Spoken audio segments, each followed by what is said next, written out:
My new theory is that rich people are wizards. Can we just pause for a second and look at this picture?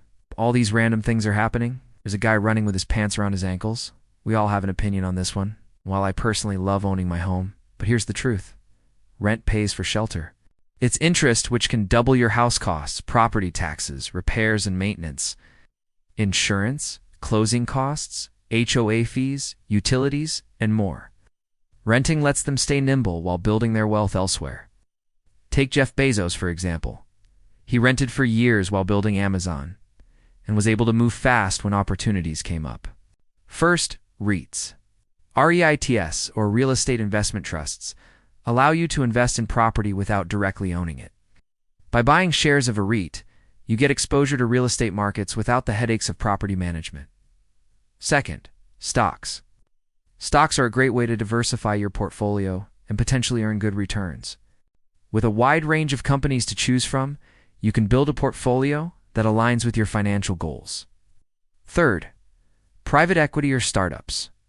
Investing in private equity or startups can offer high potential rewards, especially for those looking for early-stage high-growth opportunities.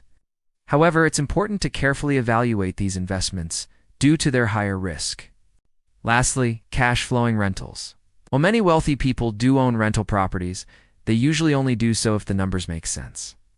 That means finding properties that generate positive cash flow after expenses and have long-term appreciation potential. Or Elon Musk, who famously sold all his houses and lived in a tiny box near SpaceX headquarters so he could focus on growing the company. Buying can make sense if you plan to stay in the same area for 7 or more years. Are buying below your means, aren't draining your emergency fund, and are thinking long-term. For example, if you're 30 years old, buying a home might be a great way to invest in your future and build equity. But if you're 24 and just starting out, it might be smarter to keep renting and investing the difference. Bottom line, it's not rent vs own, it's emotion vs own strategy. The wealthy don't just buy because it feels right. They ask, what gets me closer to freedom? Likewise, tons of investors in NYC or San Francisco prefer to rent because they'd rather put their capital into stocks, businesses, or REITs. These investors understand that a house isn't a liquid asset that doesn't easily turn into cash. Plus, with stocks and businesses, they have more control over generating higher returns than with real estate. So if you can afford to rent and have other investments, it might be worth considering. Take a look at this calculator. Imagine you want to buy a $300,000 home with a 20% down payment. So does a mortgage. The difference? A mortgage also pays interest, property taxes, insurance, and maintenance. Take a look at these numbers. Rent, $1,500 month. Mortgage, $2,200 month. Now, don't freak out. I know it looks bad, but stick with me. But historically, the average home appreciates 3 to 4% per year, barely above inflation. At the same time, the S&P 500 has returned around 8 to 10% annually over the past 90 years. So stocks have generally outperformed real estate. Now, I'm not saying you should dump all your money into stocks. But real estate isn't the guaranteed money printer some people hype it up to be. On top of that, there's no guarantee your home will appreciate, especially in areas with too much supply or economic downturns. There are tons of examples of neighborhoods where home values have stagnated for decades.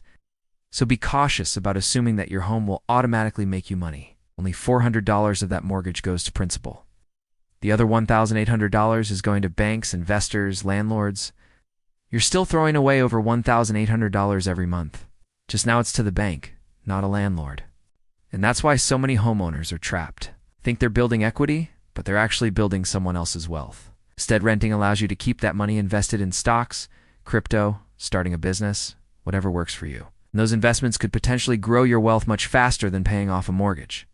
That's why so many millionaires rent, especially in high cost of living cities. I'm convinced many people buy way too early, or simply because it's the default option. But that might not be the best decision for everyone. So today, I want to debunk some myths. We'll show you the real numbers behind renting versus buying, and reveal what the wealthy actually do when it comes to housing. Because trust me, it's not what you think. Let's get started. Another guy's getting out of bed, and a third guy's looking very uncomfortable. Look, all I know is that these guys paid someone a ton of money to fly them to a private island, buy them food, drinks, housing, and anything else they wanted. And they got this picture as a souvenir. Like, if this doesn't scream Wizard of Oz, then I don't know what does. Anyway, back to today's video. So after making videos on frugal living, managing money, side hustles, frugal living and investing, I'm ready to tackle a legendary topic: renting versus buying. Part 1. The myth of wasted rent. You've probably heard it 1,000 times. Why rent when you can own? Part 2. The real cost of ownership. Buying a home isn't just the down payment. Part 3. What the wealthy really do. Many wealthy people choose to rent, especially in cities where flexibility and time are valuable. Part 4. Home as an investment. Does it make sense, as homes can go up in value? Part 5. Where the rich put their money. So if home prices don't consistently beat the market and generate high returns, where do the wealthy invest instead? In Part 6. When buying actually makes sense. To be clear, I'm not saying renting is always better. If you enjoyed this video, make sure to subscribe and check out some of our other content, such as 7 side hustles for $7,000 a month, or 9 books to get rich in 2023.